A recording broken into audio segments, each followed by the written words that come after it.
Las metáforas han sido muy utilizadas para tratar de explicar la mente. Por ello, desde hace más de 30 años se está imponiendo un nuevo paradigma basado en la analogía entre la mente y el computador. Esta tendencia se conoce como el enfoque del procesamiento de información, y la psicología cognitiva es la ciencia encargada de estudiarlo. Este nuevo paradigma surge a partir de 1950, cuando varios teóricos empezaron a cuestionar la viabilidad del modelo conductista de explicación psicológica, pues decían que estudiar solamente los estímulos y respuestas de un organismo para explicar su comportamiento generaba importantes dudas.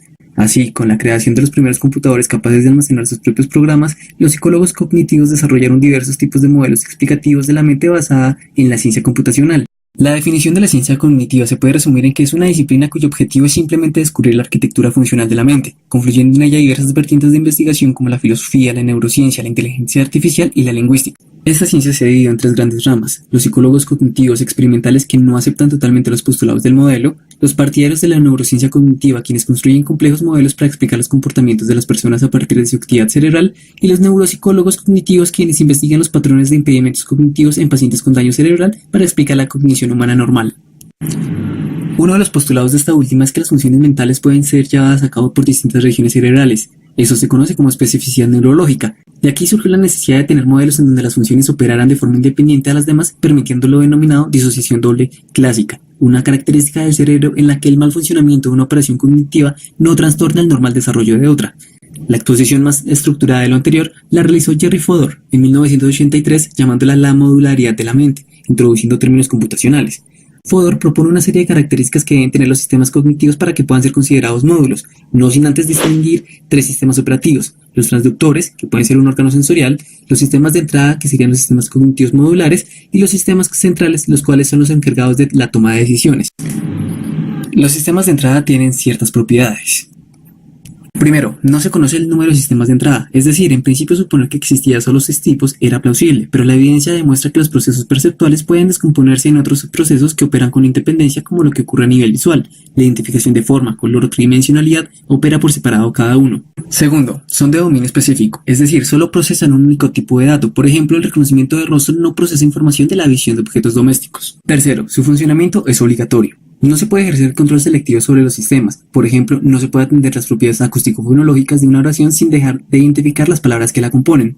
Realizan las operaciones con increíble rapidez. No se puede distinguir si el reconocimiento es por uno u otro módulo involucrado en el proceso. Quinto, son informativamente encapsulados, es decir, operan de forma aislada entre módulos con independencia. Sexto, están sujetos a cambios establecidos a la ontogénesis y a las pautas de deterioro específicas de cada uno.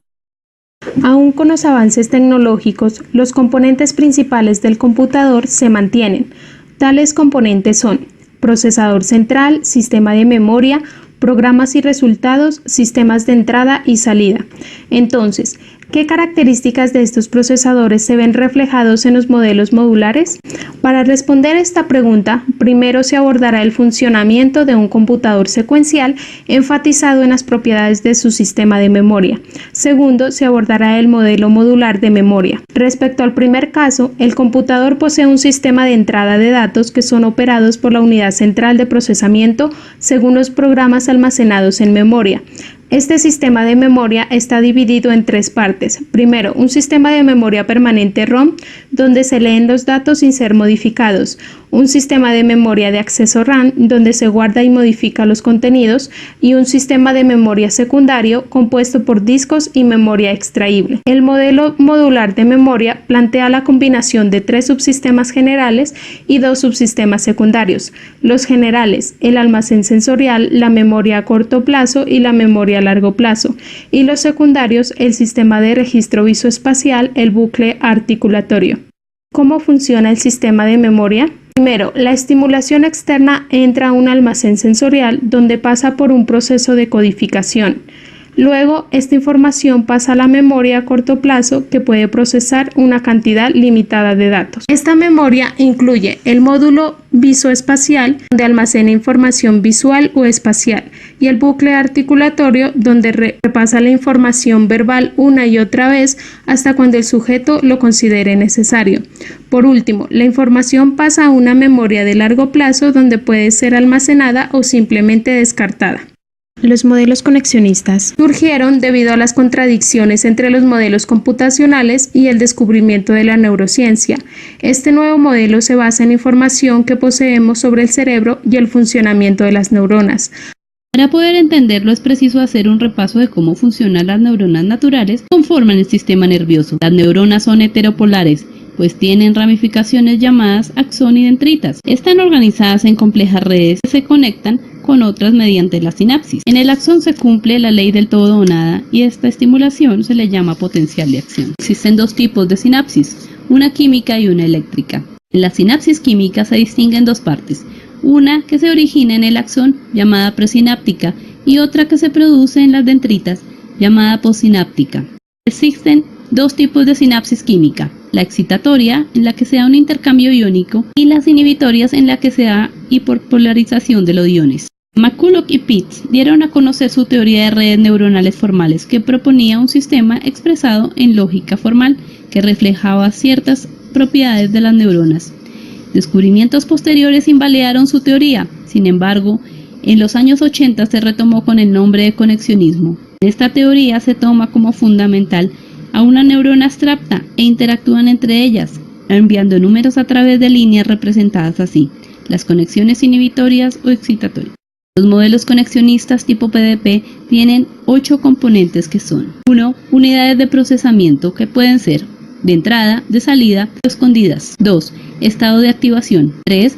Debe especificarse una función de salida para cada unidad, ya sea de identidad, de umbral o estocástica. 4. Excitación o inhibición. Equivale al peso de conexión, se indica con el número real que varía entre -1 y 1.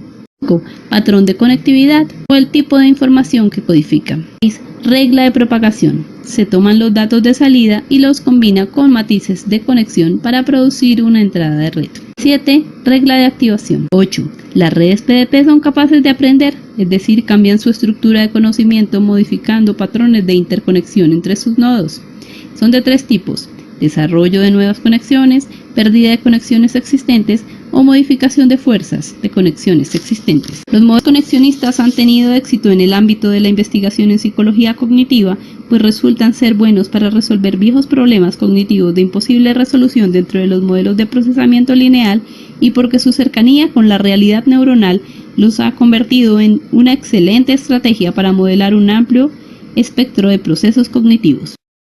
La manera en que aprendemos información general a partir de conocimientos específicos no está relacionada con el almacenamiento en una estructura neuronal fija, como memoria a largo y corto plazo, sino que se encuentra distribuida en patrones de conexión de unidades homogéneas que se encuentran organizadas en módulos. Estas reciben y envían información a otros módulos, en cada uno de los cuales puede haber miles de millones de unidades.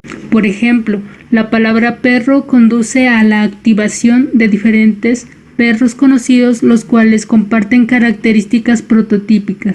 Otro ejemplo sería si usted tiene una compañera llamada Rebeca de 26 años, estudia posgrado, casada y sin hijos.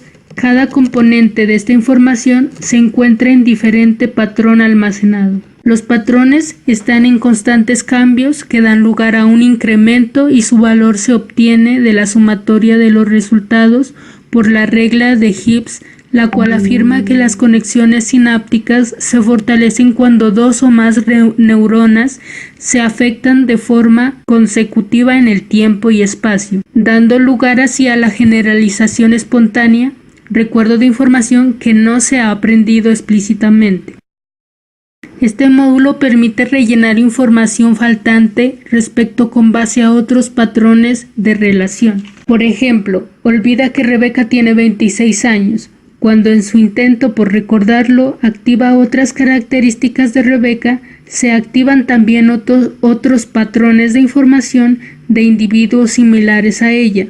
Si estos se encuentran entre 20 y 30 años, la respuesta será correcta o precisa. El modelo conexionista se ha visto criticado fuertemente ya que no responde a clasificación de alteraciones neuropsicológicas como afasia gramática o dislexia profunda.